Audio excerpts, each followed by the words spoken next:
អូ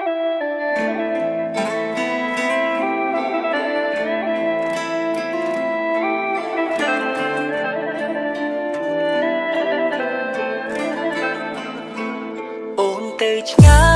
យឆ្ងាយបងខ្លាំងណាស់សូម្បីឱកាសក៏លែងបានឃើ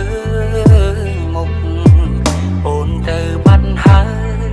សូមអូនមានក្តីសរបងវិញជួបទុកព្រោះតែបាត់មុខពុំឃ្លាតកាយគេថាណាវាជាការពិត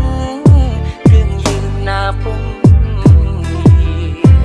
អូនថាទៅមួយខែរួចត្រឡប់មកជួបគ្នាតែពេលនេះពុំងារមិនវើមកវិញទៀតឡើយ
ត្រលឹងខោ